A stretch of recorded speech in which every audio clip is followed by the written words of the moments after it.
Welcome to Healing the Trauma Within. In this session, I am speaking with Denielle Placide, about emotional resiliency. Let me tell you about Denielle. She is a minister of religion and considers herself a servant leader. She often referred to as priceless or has hashtag priceless woman, thus being a voice for women empowerment. Denielle shares ministry with her lifelong best friend and husband of 21 years in the capacity of owner and counselor at Safe Place Family Life Center Limited. She's also the founder of the Priceless Foundation for Women, a nonprofit organization helping girls and women break personal limitations of vulnerability, uncertainty, and failures to achieve increased capacity for resilience and embrace a life of dignity, responsibility, and spirituality. She is a compassionate mentor and friend who is dedicated to empowering women, providing them with proven tools to embrace their authentic selves and understand how priceless they are. Welcome, Denielle. Thank you. I'm so honored to be in this space today to talk about one of my favorite topics, healing from trauma. So well, I'm thrilled to have you, especially coming from the Trinidad Tobago area. So very cool. I love how technology allows me to connect with people around the globe. Yes. Excellent.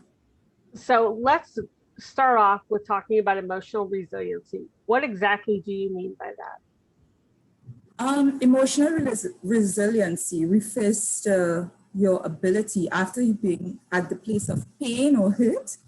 It's your ability to bounce back. That's the simplest place, of understanding. It's your ability to be able to understand where you're at to where you would like to go. So how am I now going to bounce back from this experience? Okay. And I also like to say it's growing through what you are going through. Oh, I like that. Yeah. I like that. Because I think we do. When we heal from trauma, we grow as people. Definitely. Yeah, you can't heal from your trauma and still be the same person that you were. It just doesn't work that way. No, it's an experience. Your place of pain is an experience, but we are not meant to stay there. We are meant to rise above where we are. And in rising, it's a place of growth and development. You learn new stuff. You find new stuff about yourself that you didn't know before. Absolutely. You find out just how strong you really are, for one thing. Definitely. Indeed. And then you being emotionally resilient, you are better able to take control of your thoughts and your actions. You're better able to process where you are. And, just going over your website, I saw where Brené Brown made a statement in a nutshell. It's an ability to reclaim your space, because when trauma exists, we lose so much. So being resilient gives you that power to reclaim or to rewrite your story. Oh, absolutely. And we definitely cover rewriting your story because I think that is so powerful and so important. And it's one of my favorite areas of healing, because we get to turn the not so good stuff into good stuff. Definitely. It puts you in a position of power where you can now have the opportunity to rid stuff that you probably would have, find yourself in a difficult place. It gives you the power now to choose your path and no longer do the things or experience the things you would have done before, and give you a new opportunity to find a new place in life, a new footing, do new things. And being on a path of newness is a great experience in itself. It could be a bit scary, but it's a great experience in itself. How do we begin moving past that hurt so that we can experience that emotional resiliency? Recently I was exploring my own story. How did I move from my place of pain to really embrace life in a new place? And I remember speaking to myself and being true to my emotions. And that's the first thing I want to encourage people. Be true to your emotions. Don't be afraid of what you are feeling. Don't be afraid of what you're experiencing. Be honest with where you are at. And that's the first thing that you ought to do. And when you find that space of saying, hey, I'm feeling hurt, or I'm feeling distraught, I'm feeling anger at this moment, you are now better able to move to step two, and which is to taking responsibility for where you're at. Okay. Yeah. And when you take responsibility, it's not necessarily taking responsibility for what happened. No, it's not. It's for your choices and actions after the fact, correct? Right. It's not taking responsibility for the thing that happened to you or the person that may have brought trauma on your life, but it's taking responsibility of where you would like your life to be. There is a scripture verse in the Bible that says in Isaiah 52 verse 2, healing, it basically tells us that healing is action. It's action oriented. That particular scripture talks about arise from your place of dust, shake yourself up and loose those chains from around your neck and sit in a place of honor. The entire scripture walks us through our place of healing. We arise, we shake ourselves up. Shaking yourself up, it's bringing yourself to a place of reality, taking that responsibility to say, hey, there is more to this life than being in a place of trauma. What do I do next? Right. And where does forgiveness play a role? Oh wow, forgiveness is it's big. It's really, really big. It's difficult. Especially it's depending on what you've gone through. It's difficult, but forgiveness first starts with you. If you are not able to forgive yourself, if you are not able to, and I'm not talking about putting a blame on yourself for something, but because when we go through trauma, we put blame on ourselves unnecessarily. So you find you discover you, and you first forgive yourself. And it goes even deeper than that. Forgiveness is not for the other person, really. Forgiveness is really for your growth and your development.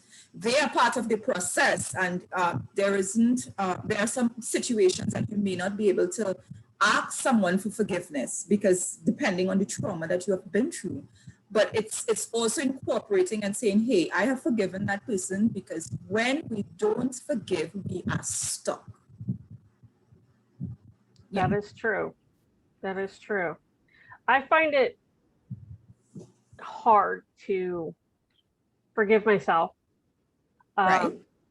And I think that is normal. And I think it's because it's easier to place the blame on myself than to accept and admit what happened and to forgive myself for the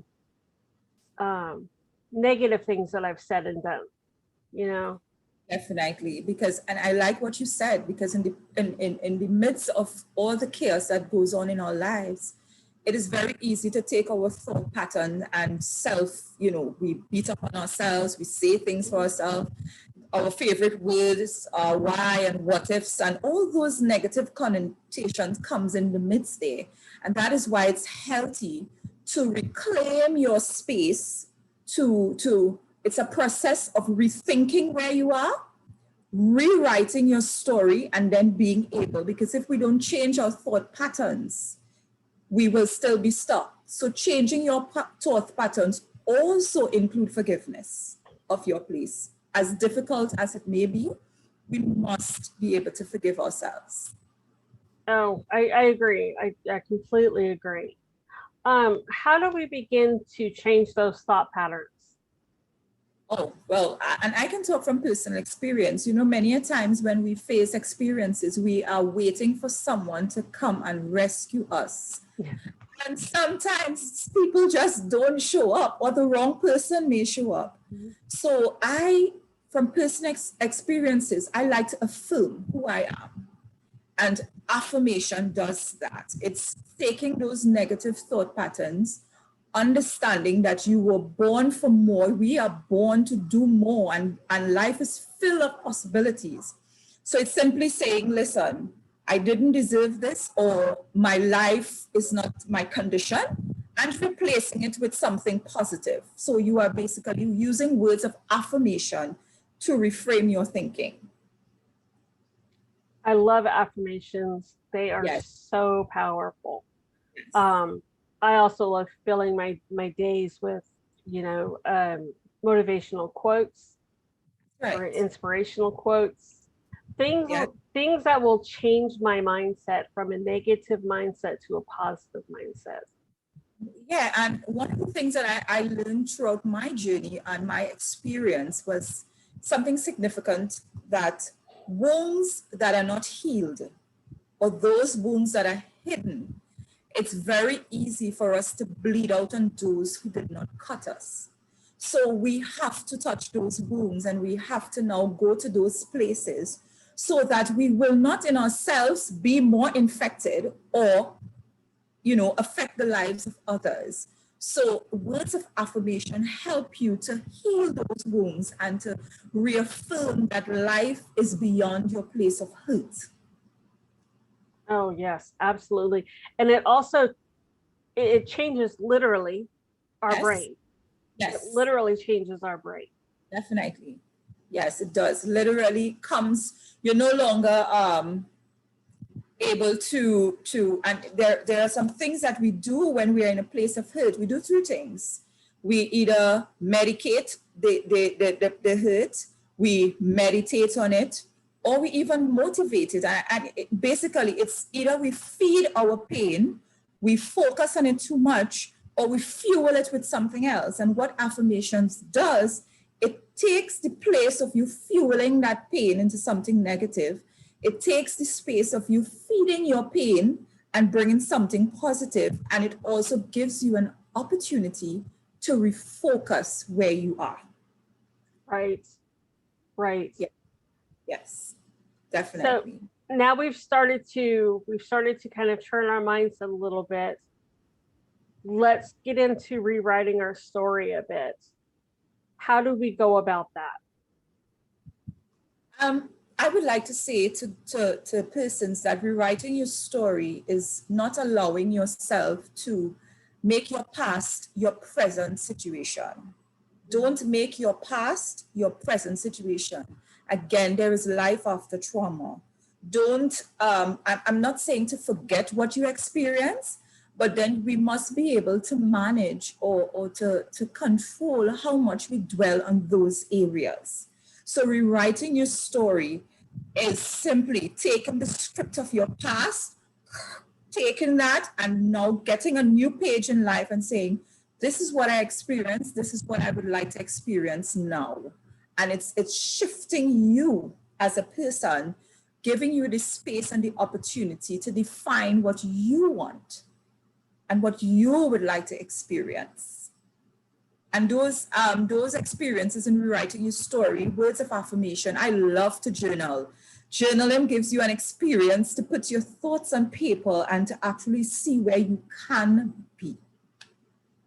And I like the fact that when we do this work, when we do start working on rewriting our stories, that's when we really start uncovering those limiting beliefs. That's right. And we can take those negative limiting beliefs and spin them into a more positive light, or get rid of them altogether. Yeah, and that's what rewriting your story. It's taking the opportunity and changing the meaning of your experience. Because I like to tell people there are some toxic environment that we are always, some people are exposed to and may not be able to physically remove themselves from. What do? Do you sit there and just dwell in depression, all that? Give a new meaning to your environment. Give a new meaning to your experience, and that's rewriting your story. What can I get out of this? What new can I feel out of this? And it's looking for the emotions that comes in the place of hurt, and then getting the strength and the power to be resilient to move forward. Where do we get that motivation and that power from? Because it's not easy work. This is not easy. It's scary. It's painful.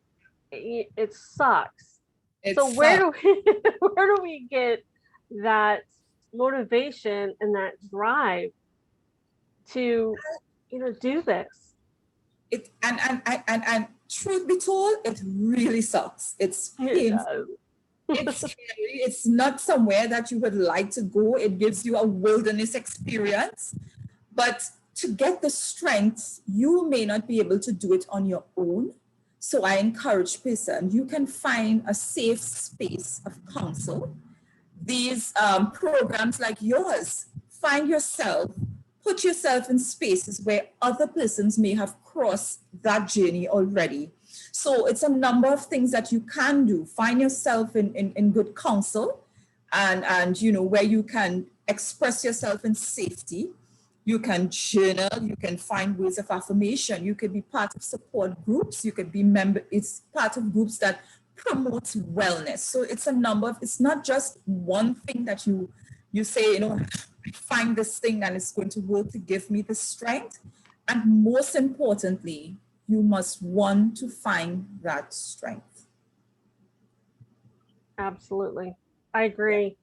This has Yeah. been fantastic. Any final parting words that you want to give to our listeners on how they can find and grab onto that emotional resiliency? My final words to our listeners is that there is really life beyond your place of hate. And we deserve to sit in a place of honor because we are worth. Look at your value, look at your worth. Look at how much that you bring to this world and pull yourself out from that place of, that low place. And in pulling yourself out, you may just need to hold on to somebody else's hand as well. But there is possibilities beyond your place of trauma, and be excited and to want to experience that and see yourself grow through what you go through. And that's the thing. I want them to hold on to the fact, grow through what you go through. The end result will be great. Perfect. Thank you so much, Denielle, for coming on and talking with me today. I have really enjoyed it. Thank you and so much. I'm sure our listeners have as well. Thank you so much for having me. It has been a great experience, and I'm looking forward to seeing those persons rise from their place of hurt and, and be somebody better than where they are now. Absolutely. So am I. So am I. Listeners, thank you so much for listening to this session. We will definitely talk to you in one of the next sessions.